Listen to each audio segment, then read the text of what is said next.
Hey everybody, it's Jimbo the Brat Captain with your weekend race report. Hey, something a little different this week.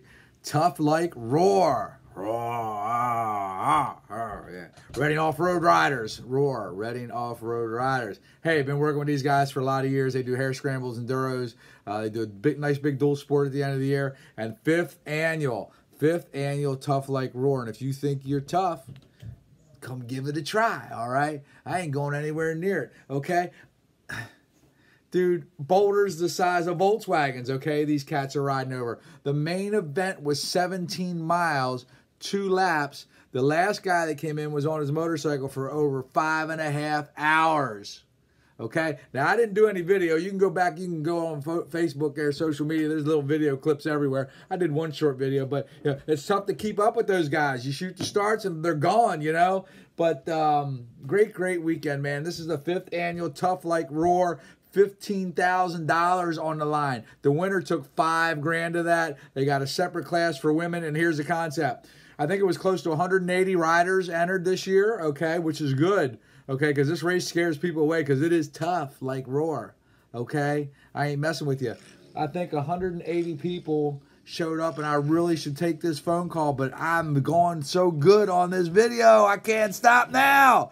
Hey, that's Knoxville, Tennessee. I will get to you in a few minutes, Kevin. Hey, listen, Tough Like Roar, 180 entries I think they had close to, and here's the format. There's 2 motos, 2 heats, if you will, 5 miles each. The laps, 5 miles each. I think, or 10 miles. I'm not sure. I thought they were 10. The board said 5, all right? You got to run a heat race on Saturday morning. You got to run a heat race on Saturday afternoon, okay? And there's only like 5 classes, pro, 45 plus, the women's class. Yeah, we'll get to the girls, all right? Hey, anyhow, the top 30, then they combine your scores from them 2 motos. The top 30s automatically advanced in the main event on Sunday, which was yesterday, okay? Then if you didn't get the cut, then on Sunday, you had to race again Sunday morning. Go out, and the heat, man, you know, Tough Like Roar is always like 90 and 100 million degrees, humidity, whatever that is. I'm sorry, my phone just blown up over there and distracted me. I'm apologizing. But listen, I can don't multitask. I'm getting off task. Anyhow, if you didn't make the cut, top 30, on Saturday, the heat, the humidity was over the top. Guys throwing up, cramping up. I mean, I don't think anyone had to take a hospital ride. It was tough, okay? And you can't help them when they're out there. All you can do is give them water. If they fall, you can't help them, all right? All you can do is water them up, all right? So Sunday, if you didn't make the cut Saturday, you had to come and do it again Sunday morning. Now, the humidity broke a little bit on Sunday, but there was rain too. Did I mention you can't have a day in Pennsylvania without rain? All right. And I forgot to look, the guy that won it, Wade Young, I think he's from South Africa, came the whole way here, Team Sherco, okay? He won both heat races Saturday. He won on Sunday. Tough Like Roar, $5 grand the man took out of there. All right. 3 hours and 2 minutes to do 2 17-mile laps. 3 hours and 2 minutes. The last guy, it was less than 20, I think 18 guys, and I'll post a link to the results in here on the blog down below, okay? The last, I think 18 guys did 2 full laps. I think only 39 guys completed 1, okay? So this is, tell you, 3 hours and 2 minutes for the winner, 5.5 hours on a bike climbing rocks the size of this desk. You can't see it, but they're big. Look at the pictures, all right? I'm going to throw some pictures out there. The women's, Trail Jesters sponsor a separate women's race, all right? So props to Wade Young. He came to town, Team Sherco, took everybody, and Nick Farringer, 2nd place, Jake Stapleton in 3rd. Farringer was almost 40 minutes back, 37 minutes back, another Team Sherco guy. Young on the 2-stroke. Farringer on the 4-stroke, and I think Stapleton was riding the KTM. I'm not 100% sure. I'd have to look. I will put the results up here. The women race, 7 women. The first time, last year they had 5. 7 women. And our local Amanda Knapp, Miss American Motorcycle Association, the phone keeps blowing up.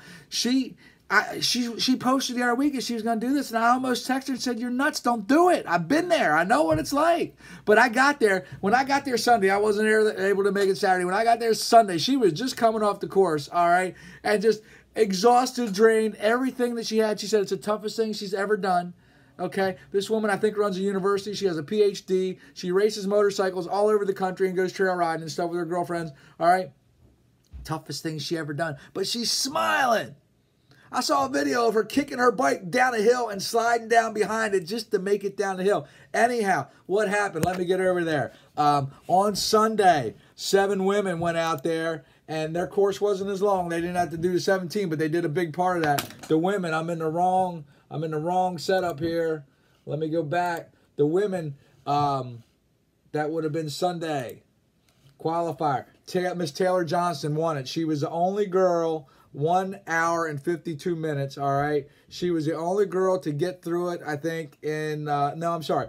Taylor Johnson, number 1. Heather Cosner, number 2. Lisa Arsenault, I'm sorry if I'm saying that wrong, Lisa, number 3. And then the 4 girls, they finished the race, okay? But they timed out, okay? There was a time limit on it, all right? So Amanda Knapp, Morgan Elric, Julie Baroni, and Kendall Mazzetti. I hope I say that all right. Those 4 girls, before they left the gate, they made a pact. We're going to do this. We're going to finish. And they stopped. They helped each other. They did what they need to do. They work as a team. And the 4 of them split the last prize money. All right? So Taylor Johnson walked away with the big check, followed by Heather, Lisa, and then the last 4 girls, they teamed up and got it done, right? Teamwork makes the dream work. Anyhow, I'm sorry my race report got broken up with text, phone calls, blah, blah, blah, blah, blah. Tough like roar. This video, this blog, can't talk, sponsored by Pro Action Suspension, New Jersey, Reese Firestone, authorized Pro Action Service Center since 1999. If you aren't happy with your suspension, you just got a new bike, you want to talk to somebody about something that's going on, give Reese a call. I'll put his links in the blog here. Great dude. Check out Tough Like Roar. They got their hair scrambles over. Tough Like Roar is in the books again. Lots of big sponsors. Kenda, Fegley Oil there. I think Fegley brought, local oil company, brought the Wade young guy in, helped make that happen. Famous Reading Outdoors, it's on their property. Check them out. You can buy a membership and go ride there. You can hunt there. It's 20,000 acres, 650 miles of trail. Go ride your brains out, all right? Love you guys. Thanks for tuning in. Later.